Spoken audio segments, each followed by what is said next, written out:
Magandang araw pa rin po sa inyong lahat. Ito pa rin ang FYI for your information. Ako pa rin po si Dennis Antenor Jr. Kasama pa rin natin si Doc. Doc, pag-uusapan po natin cosmetic surgery pa rin.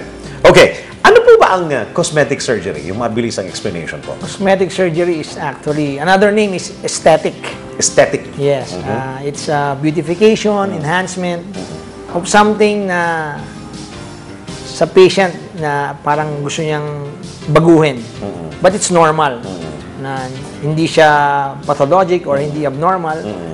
Normal on the patient, but you enhance it. That is cosmetic surgery.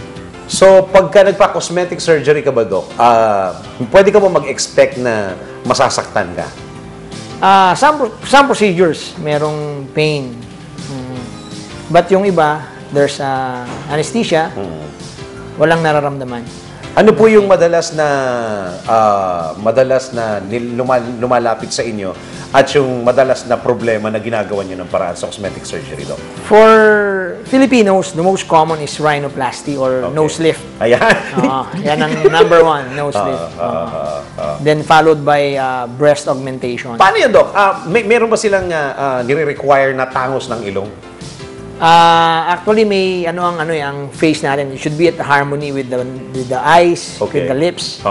Minsan kasi yung ibang patient is hindi realistic. They want something masyadong mataas. Okay. But usually we explain na hindi po yan bagay sa inyo kasi hindi tama sa taas ng noo ninyo or sa lapad ng mata ninyo or sa pout ng lips ninyo. So you give advices din pala, Doc? Yes. Paminsan-minsan may nakikinig, paminsan-minsan hindi nakikinig. Yes. Mas marami yung hindi nakikinig.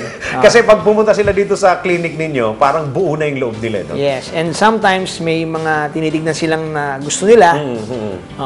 Usually yung mga patients na yon need more explanations. Yung they come to your clinic with pictures. Example. Na gusto ko gantong ilong. Yan, mas maraming explanation dyan. Kasi pag hindi mo nagawa yung gusto nila, yung expectations nila, medyo may konting problema yan at the end. So yun pala yung kabuuan ng cosmetic surgery. Yes. Parang basically pagpapaganda o pagpapa-enhance. Okay, maraming salamat, Doc. Yan pa rin po ang kailangan yung malaman sa FYI for your information. Dennis Antenor Jr.